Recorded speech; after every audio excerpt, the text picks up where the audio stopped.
বাংলাদেশের ক্ষেত্রে আমরা যখন ফেসবুক এবং ইনস্টাগ্রাম অ্যাড নিয়ে কাজ করি, আমাদের পেমেন্ট মেথডটা একটু অন্যরকম। ইন্টারন্যাশনাল পেমেন্ট মেথডের যেহেতু আমাদের অত ইজি অ্যাক্সেস নাই, এই কারণে এই লেসনটা স্পেসিফিক্যালি করছি আমি, যাতে করে আমি আপনাদের একটু আইডিয়া দিতে পারি যে বাংলাদেশ থেকে যখন আপনি ফেসবুক এবং ইনস্টাগ্রামে অ্যাড নিয়ে কাজ করবেন তখন পেমেন্টের ব্যাপারটা আপনি আসলে কীভাবে ডিল করবেন।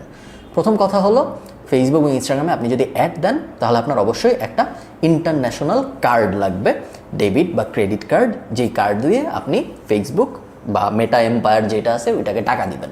ওরা তো ক্যাশে টাকা নেয় না বা ওরা চেকে টাকা নেয় না, ওদেরকে সবসময় কার্ড দিয়ে টাকা দিতে হবে। একটা সময় ছিল যখন এই যে ইন্টারন্যাশনাল কার্ড বলতে মূলত সেই সব কার্ডকেই বোঝানো হয় যেসব কার্ড দিয়ে ডলারে পেমেন্ট করা যায়, ইউএসডিতে পেমেন্ট করা যায়, যেগুলো ওগুলো ইন্টারন্যাশনাল কার্ড। একটা সময় ছিল যখন এই ডলারে পেমেন্ট করার ব্যাপারটা বাংলাদেশের কোনো কার্ড দিয়ে করা যাইতো না। সো আপনার যদি বাংলাদেশের একটা এটিএম কার্ড থাকতো, আপনি ডলারে পেমেন্ট করতে পারতেন না ওইটা দিয়ে। সো সেই কারণে আপনার হয়তো পেওনিয়ার কার্ড লাগতো বা বিভিন্ন ইন্টারন্যাশনাল পেমেন্টের যে সলিউশন ওগুলার অ্যাক্সেস লাগতো। এটা একটা সময় ছিল। এখন কিন্তু আর ওই সিচুয়েশন নাই। এখন পুরো দুনিয়া অনেক সহজ হয়ে আসছে। ফেসবুক, মেটা ওরা নিজেরাই সব কিছু সহজ করে ফেলেছে, কারণ ওরা যত সহজ করবে তত সহজে ওরা আপনার টাকা নিতে পারবে। সেই কারণে ওরা নিজেরাই সব উৎসাহিত হয়ে সহজ করে ফেলেছে। এখন অ্যাড দেওয়ার পুরো ইকোসিস্টেমটা, পেমেন্ট ম্যানেজমেন্ট ব্যাপারটা অনেক সহজ। এখন আপনাদের একদমই জটিল কোনো কাজকর্ম করতে হবে না। আপনার অবশ্যই একটা ডেবিট বা ক্রেডিট কার্ড লাগবে যদি আপনি টাকা দিতে চান ফেসবুককে। অনেক সময় যেটা হয়, আপনি যদি ক্লায়েন্টদের জন্য কাজ করেন তাহলে ক্লায়েন্টরা এই পেমেন্ট মেথডটা দিবে। সিস্টেমটা যেটা হয় সেটা হলো, ক্লায়েন্টরা অ্যাকাউন্ট ক্রিয়েট করবে, ক্লায়েন্টরা অ্যাড অ্যাকাউন্ট ক্রিয়েট করবে, ক্লায়েন্টরা ওই অ্যাড অ্যাকাউন্টে পেমেন্ট মেথড অ্যাড করবে, তারপরে ক্লায়েন্টরা পুরো জিনিসটার অ্যাক্সেস আপনাকে দিবে যাতে করে আপনি অ্যাড সাজাতে পারেন। বাট অ্যাডের বিল সরাসরি ক্লায়েন্টের অ্যাকাউন্টে যে কার্ড থাকবে ওই অ্যাকাউন্টের টাকাটা কাটতে থাকবে। আমি একটু পরে যখন আরও ডিটেইল আপনাদের দেখাবো কীভাবে ক্লায়েন্টের অ্যাকাউন্টের অ্যাক্সেস নিতে হয় না নিতে হয় ইত্যাদি, তখন আমি আপনাদের একদম ভেঙে দেখাবো যে কীভাবে অ্যাক্সেস নিতে হয়, কোন জায়গাটায় কার্ডের ইনফরমেশনগুলো বসে ইত্যাদি। বাট আপাতত একটু থিওরিটা বোঝার চেষ্টা করেন।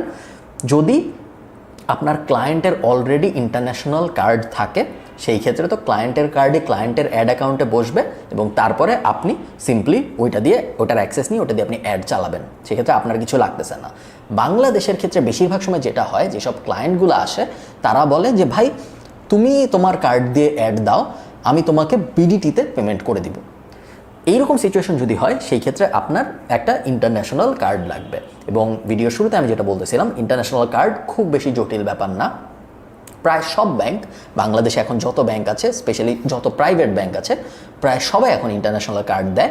নামই ইন্টারন্যাশনাল কার্ড, বাট তার মানে এই না যে এটা ইন্টারন্যাশনাল দেখতে কোনো কার্ড। আপনার নর্মাল কার্ডই বেশিরভাগ সময় ইন্টারন্যাশনাল কার্ড হিসেবে কনভার্ট হয়ে যায়। কোনো কোনো ব্যাংকের কিছু স্পেসিফিক কার্ড আছে যেগুলো ওরা বানিয়েছেই এই পারপাসে। যেমন ইবিএল ব্যাংক, যেটা ওদের একটা কার্ড আছে যেটার নাম হলো ইবিএল অ্যাকুয়া। ওই কার্ডটার কাজই ওটা দিয়ে ডলারে পেমেন্ট করা যায়। ডাচ বাংলা ব্যাংকের একটা আছে যেটার নাম হলো ডাচ বাংলা ফরেন সার্ভিসেস, এরকম কি জানি একটা, এবং ওটার কাজই এটা যে আপনি ওটা দিয়ে বিদেশি টাকায় কাজ করতে পারবেন। আপনার কাজ যেটা হবে, আপনি সিম্পলি আপনার ব্যাংককে ফোন দিবেন। আপনার যদি কোনো ব্যাংক থেকে থাকে, এখন যদি না থেকে থাকে সেক্ষেত্রে আমি অনেকদিন ধরে ইবিএল ব্যবহার করছি, ওটা করতে পারেন। বা আপনার যেই ব্যাংক পছন্দ আপনি ওই ব্যাংকে যেতে পারেন। জাস্ট ব্যাংকে আপনার জিজ্ঞেস করতে হবে যে ভাই আমি অনলাইনে ডলারে পেমেন্ট করব, এরকম একটা কার্ড লাগবে আমার। এরপরে প্রসেসটা যেটা হয় সেটা হলো, ওরা ওই ডলারটা, আপনার অ্যাকাউন্টে টাকা থাকে, আপনার ব্যাঙ্ক অ্যাকাউন্টে যে টাকা থাকে ওই টাকাটা ওরা নিয়ে নেয়, তার বদলে ওই সেম কার্ডের ভিতর ওরা ডলার দিয়ে দেয়। এবং ওই ডলারটা আপনি যখন এই কার্ডটার ডিটেল বসাবেন আপনার ফেসবুক অ্যাকাউন্টের ওই জায়গাটায়, ওই ডলারটা ফেসবুক আস্তে আস্তে কাটা শুরু করে। এটা হলো পেমেন্টের বেসিক। একদমই জটিল ব্যাপার না, আমি আবারও বলতেছি। এখনও অনেক মানুষ আছে যারা অন্য মানুষকে খুঁজে পেমেন্ট প্রসেস করার জন্য, যে ভাই তুমি কি আমার হয়ে ফেসবুকের পেমেন্টটা দিয়ে দিবা, বা তোমার কাছে কি ফেসবুকের পেমেন্ট দেওয়ার কোনো উপায় আছে। এখন কিন্তু আমরা ওই যুগে নাই।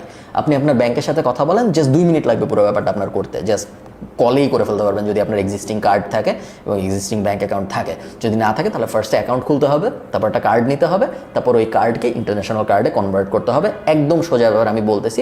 জাস্ট এটা আমি বারবার এটা এমফাসাইজ করার চেষ্টা করছি, বিকজ আমি অনেক মানুষকে চিনি যারা এখনও অন্যদের খুঁজে এই সহজ ব্যাপারটা হ্যান্ডেল করার জন্য। অন্যদের খোঁজার কোনো কারণ নেই। আপনি নিজে যখন পেমেন্ট দিচ্ছেন, আপনার নিজের পেমেন্টে ক্রিস্টাল ক্ল্যারিটি থাকাটা খুব জরুরি। স্পেশালি যখন আপনি গোছায় বিজনেস করবেন, বিজনেসের প্রত্যেকটা পয়সা কোথায় খরচ হচ্ছে এটা আপনার জানা থাকতে হবে, এবং এটা জানা না থাকলে আপনি কিসের ব্যবসা করতেছেন। এবং নিজে যখন পুরো ব্যাপারটা না করছেন তখন ওটা আসলে হয় না। এবং আপনি যখন অন্য আরেকটা থার্ড পার্টিকে ব্যবহার করছেন পেমেন্ট হ্যান্ডেল করার জন্য, ওই থার্ড পার্টি দেখা যাচ্ছে প্রত্যেক ডলারের জন্য 2-3 টাকা এক্সট্রা নেয় অনেক সময়। খামাখা ওই কস্টটা আপনি কেন দেবেন? ওই কস্টটা দেওয়াটা খুব একটা লজিক্যাল মনে হয় না আমার। সো সব দিক থেকে যদি আপনি মিলান, সেক্ষেত্রে নিজের একটা পেমেন্ট অপশন থাকাটা খুব ভালো আইডিয়া। অপশন 1 হইল ব্যাঙ্কগুলোর সাথে কথা বলে সলভ করা, আর অপশন 2 হইল যদি আপনার পেওনিয়ার টাইপ কিছু থাকে সেই ক্ষেত্রে ওই ইন্টারন্যাশনাল পেমেন্ট গেটওয়েটা ব্যবহার করা। জেনারেলি ব্যাংকের অপশনটা প্রায় সবার জন্যই কাজ করে।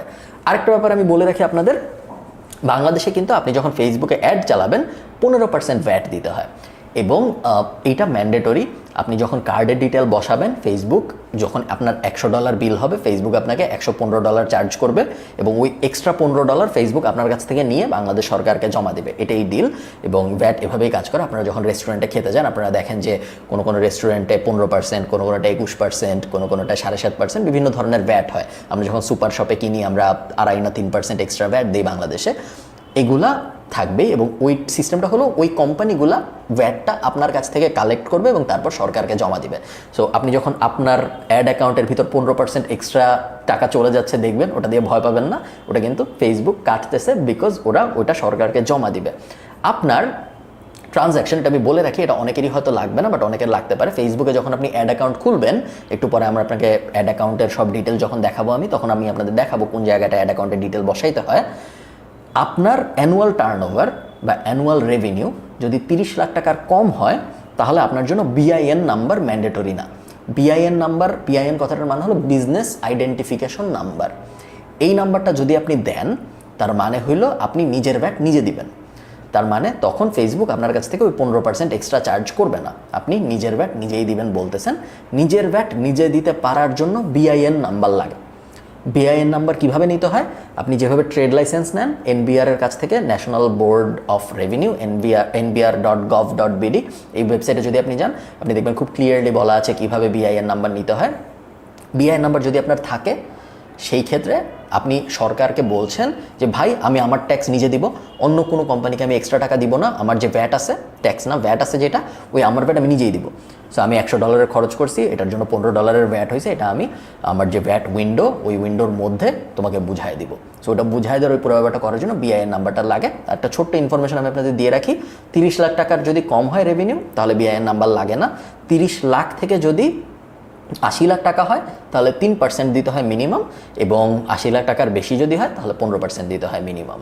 সো এই ব্যাপারগুলো একটু মাথায় রাখবেন। আমি জানি বেশিরভাগ আপনারা যারা এই ভিডিওটা দেখছেন, আপনাদের জন্য এই ব্যাপারটা এই সময়ে অ্যাপ্লিকেবল নাও হইতে পারে, বাট যেহেতু আপনারা অনেকেই ক্লায়েন্টদের সাথে কাজকর্ম করবেন সামনে, এবং ক্লায়েন্টরা অনেক সময় জিজ্ঞেস করতে পারে যে, স্পেশালি যখন আপনি ক্লায়েন্টদের পেমেন্ট মেথড ব্যবহার করবেন, তখন ক্লায়েন্টরা জিজ্ঞেস করবে যে বিল আসছে $100, $115 কেন চলে গেল, বা আমার তো বিআইএন নাম্বার আছে তারপরেও কেন 15% এক্সট্রা নিল। ওরকম অনেক সিচুয়েশন চলে আসতে পারে, যে কারণে এই ব্যাপারগুলো জানা থাকা জরুরি। এবং at the end of the day আমি চাচ্ছি আপনি একটা প্রপার অ্যাড এক্সপার্ট হন, এবং প্রপার অ্যাড এক্সপার্ট হওয়ার জন্য ফ্রন্ট এন্ডের জিনিসপত্র তো জানা লাগবেই, ব্যাক এন্ডের এই ইকোনমিক্সগুলো জানা থাকা জরুরি।